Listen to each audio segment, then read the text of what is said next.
objetivo de la Revolución de Mayo. Libertad de vientre para terminar con la esclavitud, aboliendo los instrumentos de tortura, reconocimiento de la libertad de expresión, terminación de la Inquisición. Pero en la forma que Mitre planteó las cosas, quedó una historia argentina donde la Revolución de Mayo es el nacimiento de la patria. Y entonces no se puede explicar por qué había españoles en la Revolución. Y tampoco ahora se puede explicar por qué San Martín, si la Revolución era antiespañola, vino a Río de la Plata a luchar a favor de la Revolución antiespañola, si él era en realidad un español.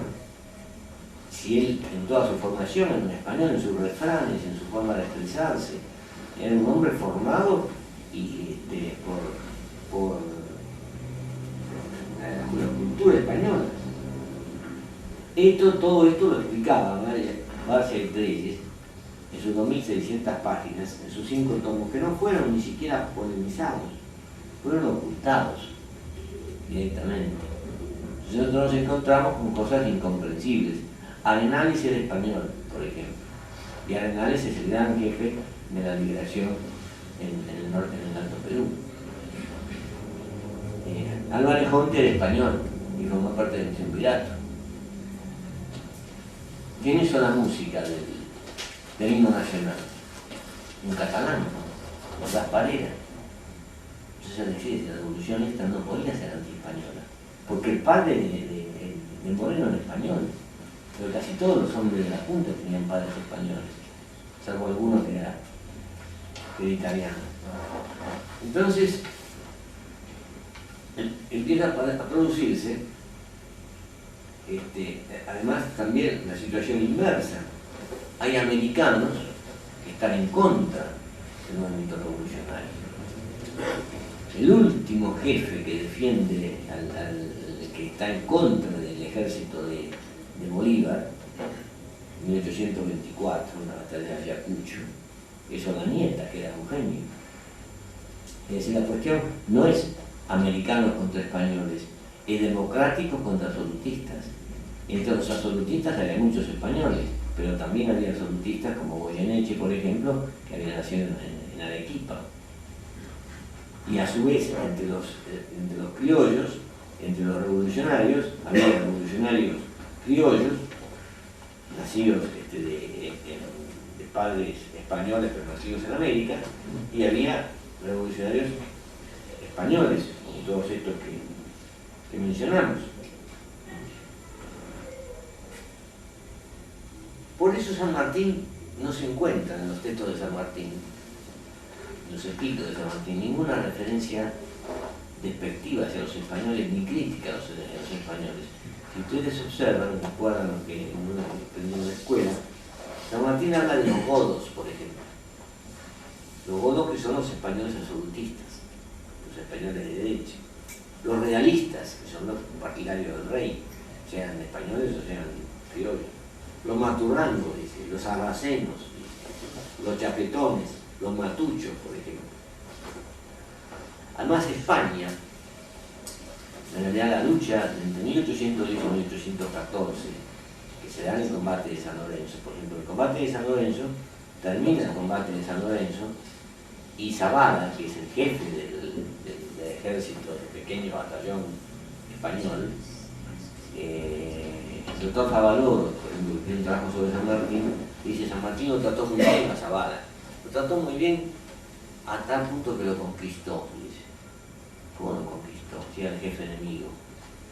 No es que lo conquistó, es que Zavala había sido camarada de lucha de San Martín en el ejército democrático español, que se enfrentaba a la Inquisición, al rey, etc. Entonces Zavala pasa a formar parte del ejército de los Andes. Entonces todo esto trae una serie de inconvenientes, porque establecido con claridad que San Martín viene al Río de la Plata a continuar una revolución democrática, no una revolución antiespañola, sino una revolución democrática. Eso se explica, pues San Martín incluso lo dice, la revolución en España es de la misma naturaleza que la revolución en América. Es la misma naturaleza, es una revolución contra el absolutismo y contra la beatería. Es decir, la beatería se está refiriendo a la Inquisición, porque San Martín era un libre pensador, ¿no es cierto? A pesar de que esté en el costado de la catedral y todas estas historias que hay. Bueno, entonces ahora uno dice, ¿quién es San Martín? San Martín es un hispanoamericano, fundamentalmente, es nacido en Yapeyú, formado en España, por sobre todo un hijo de la Revolución Francesa, que viene del Río de la Plata a continuar una revolución democrática y que su primera acción política es dar un golpe de Estado contra el primer triunvirato. Es el primer golpe de Estado. Y está bien dado, porque además sabemos que uno dice el golpe de Estado a veces tiene que ser a favor nuestro también. Entonces dar un golpe de Estado contra el primer triunvirato es un golpe de Estado contra Rivadavia. De ahí el odio de Rivadavia contra San Martín. San Martín constituye la logia Lautaro. ¿Con quién constituye la logia Lautaro? Con todos los modernistas. Los hombres que integran la logia Lautaro son los modernistas. Son los que trabajan como agrupación de superficie en la sociedad patriótica que dirige Monteagudo. Monteagudo, que es el hombre clave, secretario de Moreno, sucesor de Moreno, secretario de San Martín y después secretario de Bolívar. El hombre que tiene la gran claridad sobre la necesidad de la Unión Latinoamericana. Entonces, San Martín se va después al norte. ¿Y en el norte qué encuentra San Martín? Lo encuentra a Güemes, defendiendo el norte con la guerrilla. Pero claro, también esto es muy complicado decirlo en los colegios, porque si uno dice que la única forma de enfrentar al ejército español es la lucha guerrillera, que es lo que hacía Güemes, que San Martín además había aprendido en España, también, cuando el pueblo se organiza para luchar contra el ejército francés, es la lucha guerrillera, se golpear y desaparecer. Ahora, uno comprende que si una maestra exalta la lucha guerrillera, puede traer consecuencias del alumnado. Entonces hay que decirlo con cierta prudencia. Pero es así. Cuando vuelve San Martín del norte, se establece en Saldaña para curarse de sus problemas físicos que tenía, pide la gobernación de Cuyo. Le dan la gobernación de Cuyo y, curiosamente, San Martín tiene por dos hombres muy cercanos a él a Tomás Guido, que había sido el secretario de Mariano Moreno en el viaje donde Moreno muere envenenado, y a Bernardo de Monteagudo. Y en estos dos hombres están las claves también, que hay que profundizar, por supuesto, porque son los dos hombres que tienen en claro cuál es el ideario de Moreno, especialmente el plan de operaciones. Moreno en el plan de operaciones decía: la revolución no puede circunscribirse al Río de la Plata, por eso manda a Castelli al norte, a Valerón al Paraguay y a Castelli al Alto Perú. Hay que extender la revolución. Y esto ya no es historia, es política. Ningún país latinoamericano puede liberarse por sí solo. Esto es política actual, que la entiende el comandante Chávez cuando levanta la figura de Bolívar, que la entiende Evo Morales y la entiende Correa también cuando se ven apretados por las influencias de Estados Unidos, y que la entiende Daniel Ortega también. Y la ha entendido también el presidente Kirchner cuando se opuso al ALCA en Mar del Plata. Esa política latinoamericana ahí está iniciada en Moreno. Y Moreno, ¿qué otra cosa se plantea en 1810? Se plantea una cosa que acá ha planteado el presidente aquí en Argentina. Moreno dice: aquí lo que hay que hacer es provocar un gran crecimiento económico. ¿Y cómo provocamos un gran crecimiento económico? Semejante al que tuvo Francia, por ejemplo, porque tuvo Inglaterra. Se necesitan capitales, se necesita una burguesía que cumpla las funciones de clase social, que unifique al país, impulse las industrias, explote los recursos naturales, crea el Estado Nacional. No hay. Son tres modelos, lo que no hay es lo que se encontró Kirchner cuando llegó al gobierno, que dijo dónde está la burguesía nacional. Porque la burguesía nacional existió, era Miranda, era Gelbach, ¿no? Prácticamente lo destruyeron. Lo que existía ahora es una pequeña y mediana empresa que no llega a ser una burguesía nacional. En la medida en que muchos de aquellos burgueses del 49 y del 50 se transnacionalizaron. Pues dice que sea burguesía nacional Techín cuando vende el 80% de su producción afuera. Porque la burguesía nacional se caracteriza por la endeudamiento del mercado interno. Por eso el planteo del peronismo y el mismo Kirchner del pacto social. Hay pacto social cuando un industrial, para vender, necesita que haya consumo. Si él tiene las ventas afuera, le importa un cuerno que haya consumo. Que la gente se muera de hambre, basta que trabajen, y él vende afuera, ¿no es cierto? Entonces, esta cuestión se la plantea Moreno también. ¿Y Moreno qué dice? Y Moreno dice, capital hay que conseguirlo donde está, en el plan de operaciones. Y capital lo tienen los altos mineros del Alto Perú. Hay que expropiarlos, dice Moreno. Y esto debe haber provocado en la Junta una gran conmoción ante el planteo de Moreno, que es un planteo muy drástico, porque él decía, el enemigo hay que aniquilarlo.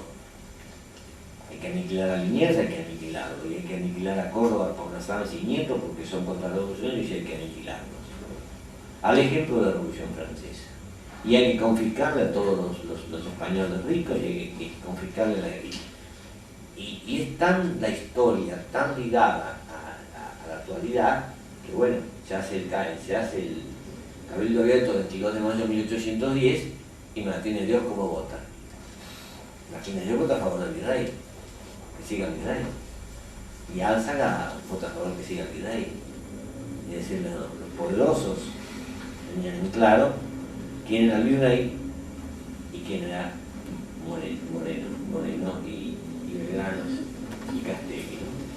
Los poderosos siempre tienen en claro qué es lo que tienen que hacer. Los que no lo tenemos en claro somos nosotros, que a veces tenemos que hacer. Entonces hacemos líos, nos dividimos entre nosotros. Pero esto es una cuestión. Bueno, pero San Martín aplica en Cuyo un plan que es muy parecido al plan de operaciones de Moreno. No se sabe, no hay datos, no hay información acerca de si fue Tomás Guido que se lo explicó, fue Manuel Moreno, fue Monteagudo, pero San Martín crea una industria, una fábrica, ¿no?, con 800 obreros para, con la chatarra de Cuyo, hacer armas. Le ponen al frente a Félix Beltrán. Es decir, considera que el Estado tiene que reemplazar lo que la burguesía no hace. Y después necesita caballos para su ejército. No tiene plata, porque en el Cuyo no hay plata, entonces los expropia. Expropia caballos, va a una estancia y toma los caballos que hay. Y le deja al dueño de la estancia un papelito, muy parecido al papelito que dejaba Fidel Castro cuando hizo la reforma agraria, diciendo que algún día le serán devueltos, se le agradece el nombre de la patria, algún día le serán devueltos estos caballos, nunca, jamás, en unos bonos que no sirven para nada, ¿cierto? Y hay una carta, por ejemplo, de San Martín, dice a un tipo que tiene 2 casas, le dice, usted tiene 2 casas y usted es un gran patriota, nosotros sabemos que es un gran patriota, pero resulta que el ejército necesita una casa. Entonces, su patriotismo se pondría demostrado, quedaría muy palmario, muy claro, si nosotros pudiéramos disponer de esa casa, por esta casa. Una carta un poco larga, que termina con 2 frases, 2 líneas. Por lo tanto, mañana entregue la llave de la casa al cuartel. Y se acabó la historia. Y se terminó. Entonces, esto es lo que hace que Cuyo sea capaz de levantar un ejército, prácticamente de la nada, porque Buenos Aires le da muy poco apoyo. Se ha inventado el asunto de las damas mendocinas que entregaban sus joyas, Y hay una carta de San Martín donde San Martín dice: le hicimos ceder las joyas a las damas de Mendoza, tomando el ejemplo, siguiendo el ejemplo de mi mujer, y en definitiva hubo que mandar todas esas joyas a Buenos Aires por exigencia del director supremo. Es decir, no pudo usarlas para su defensa. Entonces, ¿qué hace San Martín? Ese San Martín, que es el San Martín verdadero que nosotros estamos intentando descubrir. Bueno, forma un ejército para cruzar los Andes, porque él entiende que la liberación de las Provincias Unidas solo puede consolidarse si se libera Chile, si se libera Perú. Entonces cruza los Andes. Entonces nosotros después hemos ido al colegio y las maestras inocentemente, con la mejor honestidad y el mejor cariño, nos han enseñado a cantar la canción de la bandera. La bandera argentina, la cima de los Andes escaló. ¿Recuerdan ustedes? Que la bandera argentina no escaló ninguna cima de los Andes, porque San Martín no llevó bandera argentina. No podía llevar bandera argentina. Por eso San Martín creó una bandera distinta. Porque el ejército de San Martín no es un ejército argentino, es un ejército argentino-chileno, es un ejército aliado, es un ejército latinoamericano. En realidad él en Mendoza, con todos los exilados chilenos, después de la derrota de Rancagua, donde es derrotado Carrera, que vienen a Chile, él arma un ejército argentino-chileno. Con ese ejército argentino-chileno, él tiene como segundo jefe de ese ejército a O'Higgins. ¿Cómo va a ir como bandera argentina? San Martín cruza los Andes en 6 columnas. Una columna va al mando de O'Higgins, que era chileno, y otra columna al mando del coronel Freire, que después fue presidente de Chile. Además lo dice Guido, y lo dicen varios oficiales de San Martín, era un ejército argentino-chileno. Lo que pasa es que el porteñismo insultante de Mitre y la idea de Mitre de que la oligarquía mitrista era lo mejor de América Latina, porque miraba al Atlántico, y el desprecio por Chile y por Bolivia y todo lo demás, hace que se haya querido crear un San Martín con un ejército argentino, con una bandera argentina, cuando no llevó bandera argentina. ¿Y qué bandera llevó? Entonces, ahí entra a jugar otra vez la historia escolar. Las maestras dicen lo que dicen los libros de texto. Los libros de texto dicen que San Martín, el 24 de diciembre de 1816, el día de la Nochebuena, está en un banquete con sus oficiales y con las mujeres de sus oficiales, y allí San Martín, que era un estratega, que era un tipo de formación militar serio, se da cuenta el 24 de diciembre que los primeros días de enero tienen que cruzar los Andes y que no tiene bandera, cosa que es un absurdo. Entonces él le dice a las mujeres que confeccionen una bandera. Y ellas, urgidas al día siguiente, según la historia de la fábula escolar, empiezan a buscar tela celeste y blanca porque en julio de 1816 ya el Congreso de Tucumán había establecido que la bandera argentina era celeste y blanca. Entonces empiezan a buscar y no encuentran tela celeste y blanca. Encuentran solamente blanco y un azul oscuro, no saben teñido de celeste tampoco, ni saben que se tiñe esta mujer de color visto. Y entonces hacen un paño blanco, un paño azul, y en el medio se les ocurre, porque se les ocurre a ellas, poner un escudo transversal y crean la bandera del ejército de los Andes.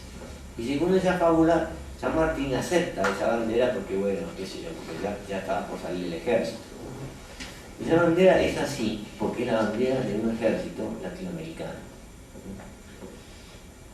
Yo lo dije esto en un colegio para colmo del barrio norte de la ciudad de Buenos Aires, y justamente entró una supervisora en ese momento. El director muy amplio, dejó que los chicos hablaran, se debatió todo, pero toda la supervisora lo tomó muy a mal eso. Cuando lo tomó muy a mal, a mí me pareció que no correspondía, porque si se invita a una persona a hablar, se le puede discutir, pero no debatir, contrariar las ideas está bien, ¿no? Pero no decir una forma que prácticamente intentó descalificar la charla. En San Martín hubo unos solos que me enseñaron a mí, desde que yo pegaba la figurita en el guillique, estupideces.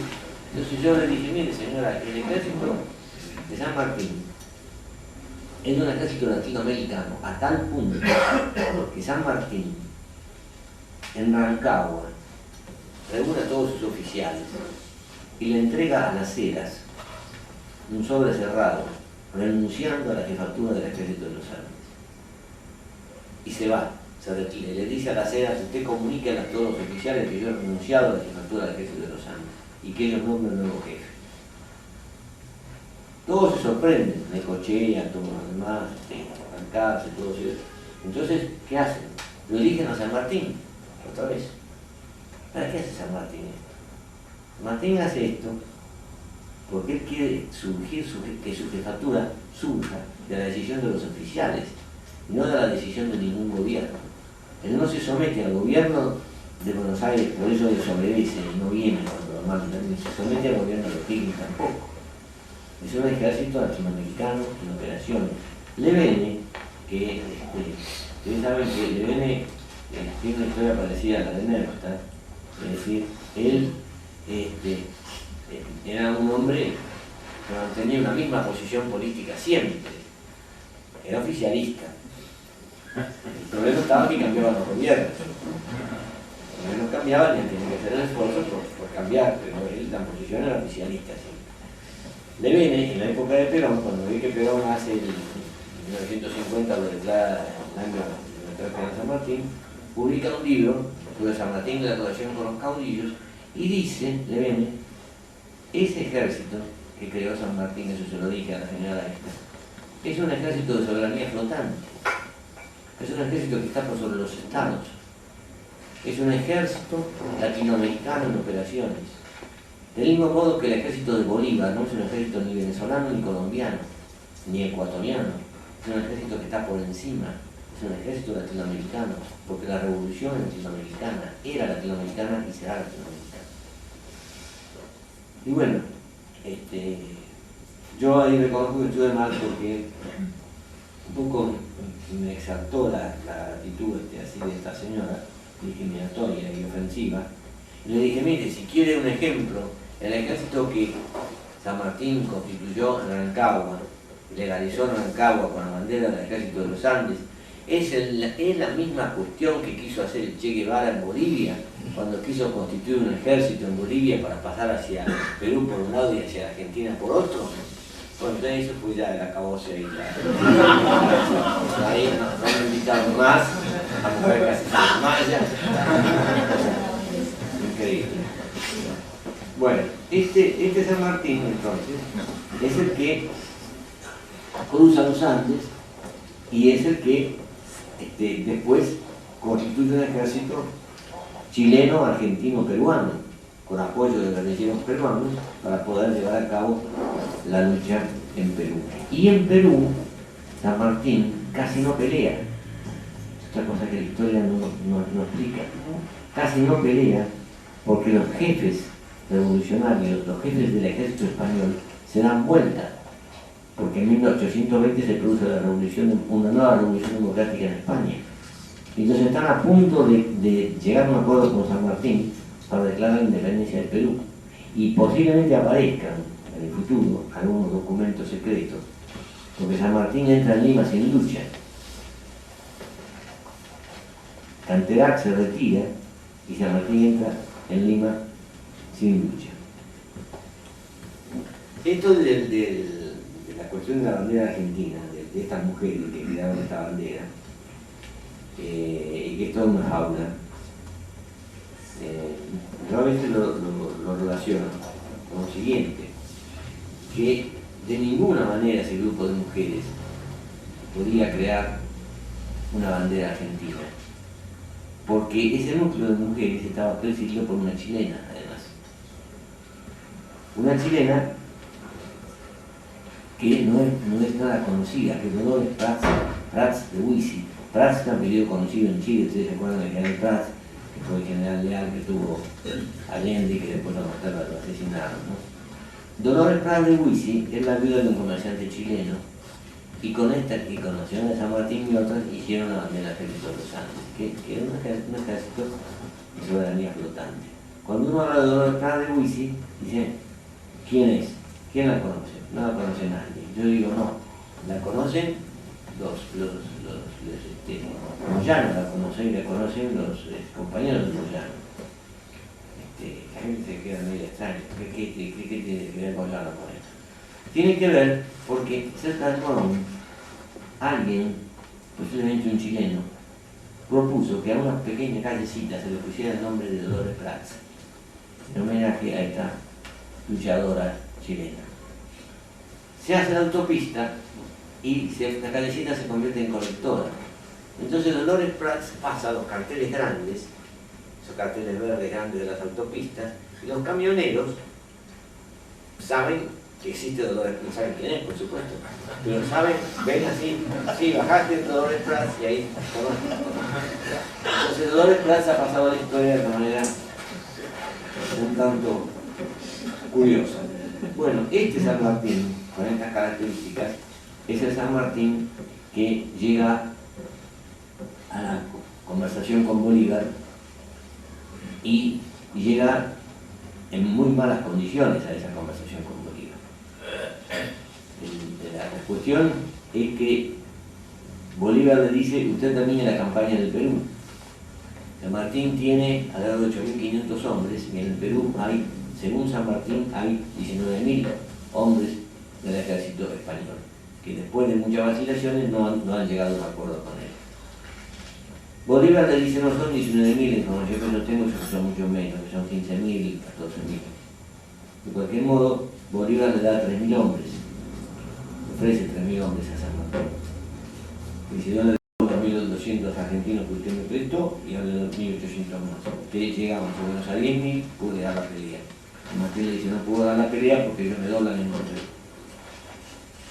Entonces, frente a esa situación, San Martín le dice, bueno, entonces yo le propongo que unamos los ejércitos y yo soy su segundo, y usted encabeza.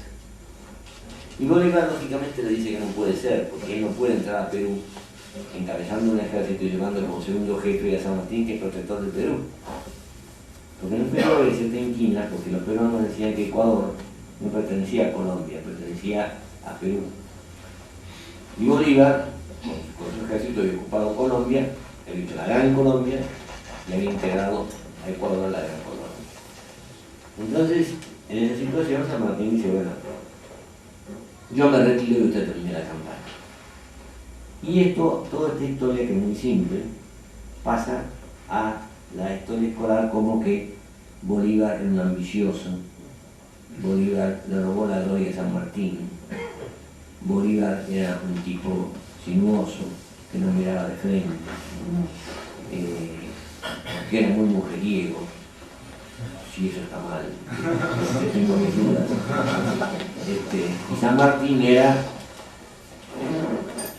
de las máximas a su hija, lo cual no impedía a San Martín andar con Rosita Campuzano en Perú, lógicamente porque parece que la mujer también se la pegaba por otro lado y la mandó a Buenos Aires. Bueno, entonces es una cosa de, dejémosla como decía cada amigo para Jorge Real o para alguno de estos. Pero el asunto es que durante muchos años se dijo en la Argentina que San Martín tenía una gran animadversión con Bolívar, un gran rencor porque Bolívar le había robado la gloria. Hasta que alguien descubrió un texto de Ernesto Quesada, que había ido con su padre, Vicente Quesada, a visitar a San Martín. Y que era un muchacho jovencito, que le interesaba la historia, por un gran historiador, y que hizo una descripción del dormitorio de San Martín. Y la descripción del dormitorio de San Martín pone la cama de San Martín, enfrente de la cama, a un costado, un retrato de San Martín, y justo enfrente de la cama, un retrato de Bolívar. Es decir, San Martín, cuando se iba a dormir, al último que veía era Bolívar. Cuando se levantaba a la mañana, el primero que veía era Bolívar. Si realmente Bolívar le dio la gloria, San Martín era un masoquista. Se castigaba todos los días. San Martín le dice, le pide a su hija, Mercedes, que haga un retrato de Bolívar, que está en el Museo Histórico. Y ella hace un retrato de Bolívar. Nadie pide a la hija de uno que le haga un retrato de un enemigo. Y encima hay un retrato más que San Martín tenía de Bolívar en su destierro. Quiere decir que también esta cuestión es falsa. Y esta cuestión es falsa pero tiene un objetivo político. El objetivo de mantener una reyerta entre Venezuela y Argentina, a quién es más importante y por qué uno le robó la gloria al otro.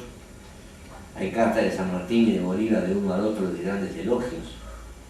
San Martín dice, Bolívar intervino en batallas mucho más importantes cuantitativamente a los soldados que las mías. San Martín, ustedes saben que además de Chacabuco y Maipú, no tuvo grandes otras batallas, porque con el San Lorenzo fue un combate donde había 200 soldados de un lado y 200 del otro. Entonces, sin desmerecer a San Martín, se consideraban los dos hombres del mismo proyecto. San Martín se retira, quiere quedarse en Mendoza, para en Mendoza dedicarse a la agricultura, y empieza la persecución por parte del grupo rivadavia. Le meten una espía en Mendoza, le interceptan la correspondencia. San Martín le escribe a O'Higgins, y O'Higgins le dice, mire, yo es la octava carta que le mando. Si no le llegan es porque esa carta la han interceptado. Y usted sabe quién la puede interceptar, dice O'Higgins. Porque Bernardino Rivadavia es el más grande criminal que nació en las Provincias Unidas, le dice O'Higgins. Y San Martín le dice que está de acuerdo, son innobles personas, son perversos. Yo siempre he despreciado su figura. En 1826-27 se cruzan estas cartas. Y poco antes, en 1825, en Londres, San Martín se cuenta con Rivadavia y se ponen a discutir y San Martín lo quiere tratar a rueda. Es decir que es una versión personal, pero además del personal son dos proyectos. Y aquí volvemos de la historia, volvemos a la realidad actual y al futuro. Un proyecto de la Argentina cerrada sobre sí misma y ligada a Gran Bretaña, o ligada a Estados Unidos. La Argentina mirando hacia el Atlántico. Ese es el proyecto rivadaviano, mitrista, oligárquico, Martínez de Ocho y todo lo demás que desconocemos. Y está el proyecto de la Argentina mirando hacia adentro. La Argentina haciendo un acuerdo con Bolivia, haciendo un acuerdo con Brasil. La Argentina haciendo Banco del Sur. La Argentina haciendo un acuerdo energético latinoamericano. La Argentina entrando, si es necesario, mientras sea necesario tener ejército, es preferible tener un ejército latinoamericano y no un ejército parcial de cada país. Porque un ejército latinoamericano sería la garantía de que ningún país latinoamericano puede ser invadido, como ha sido invadido tantas veces, por una gran potencia. No hubiera sido lo mismo el hecho de Malvinas si hubiera estado toda América Latina en su conjunto movilizada militarmente alrededor de esto. Y San Martín se va, y cuando se va sigue pensando en su patria hispanoamericana.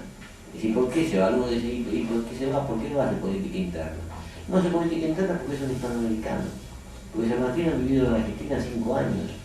Ha vivido los primeros 4 años y después ha vivido 2 o 3 años más, en 1812 y 1814. El resto estaba en Chile, estaba en Perú, estaba en Europa. Es un hispanoamericano. Y como es un hispanoamericano hay que reivindicarlo como figura hispanoamericana. Y no sé, por eso él, cuando se produce, sí, una intervención extranjera, como se produce la intervención francesa, cuando los franceses Santa Rosas, Martín dice, no puedo tolerar que la indignidad de aquellos que por estrecho espíritu de partido se asocian a los que quieren humillar a su patria. Dirigido a quién? A Alberti, a Sarmiento, a Florencio Varela, a todos los unitarios que a la Valle especialmente, que estaban todos complotados por los franceses contra Rosas. Aun cuando, desde el punto de vista ideológico, San Martín tiene apreciables diferencias con Rosas, porque Rosas es un hombre de la concepción religiosa bastante fanática, de la concepción tradicionalista, de la mentalidad colonial, y San Martín es un libre pensador, que incluso cuando se hace su testamento, no habla de referencia que se hace en los testamentos a veces de Dios de los santos evangelios y nada de eso. Es decir, se manifiesta como, no como un ateo, sino como una serie de pensadores de esa época, un deísta que cree que la naturaleza era la cosa suprema. Pero en definitiva, para terminar, porque si no va a ser tarde, en la universidad se encuentran ahora con este problema. Si la Revolución de Mayo fue una revolución anti-española, fue separatista y fue independentista, no pueden explicar muchas cosas. No pueden explicar a la Rey, a Monteu, no pueden explicar la bandera española diferente durante varios años, pero lo que no pueden explicar es a San Martín. Entonces, si siguen diciendo esto, de que la Revolución de Mayo fue contra España, San Martín va a terminar siendo considerado un agente inglés, porque va a tener razón el doctor Saint-Jean, que dice que San Martín representa la tercera invasión inglesa. Contrariamente a esto, es necesario llevar el libro de García Trelles a los 5 tomos de García Trelles para que los chicos lo estudien, lo polemicen por lo menos, porque esa es la explicación de un San Martín distinto. Ahora, si San Martín es realmente el padre de la patria, va a resultar que Mitre no es el padre de la historia.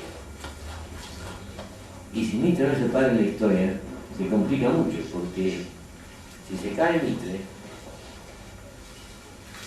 se cae Levene, se cae Astolfi, se cae Ibáñez, se caen los letreros de las calles, y se caen las estatuas, y se caen muchas cosas. Se cae la visión de esa Argentina europeizada, de esa Argentina que se quería llamar blanca, civilizada, que tomaba como ejemplo a Francia o a Inglaterra como Mitre o a Estados Unidos como Sarmiento. Se cae esa Argentina, y esa Argentina es la que se está cayendo por una necesidad histórica. Por eso la importancia de los planteos latinoamericanistas, la importancia de que haya sido rechazado el ALCA, la importancia de que la Argentina se desentienda del Fondo Monetario, que se cree un banco del sur a estilo de una especie de Fondo Monetario latinoamericano. Y no se puede hacer una cosa sin la otra. Estos cambios que se están produciendo están ligados a una búsqueda de la identidad nacional de los argentinos, que se manifestó en el 2001. En el 2001, más que se vayan todos, lo que se quería era que se fueran todos los sinvergüenzas, todos los que habían hecho falsas promesas.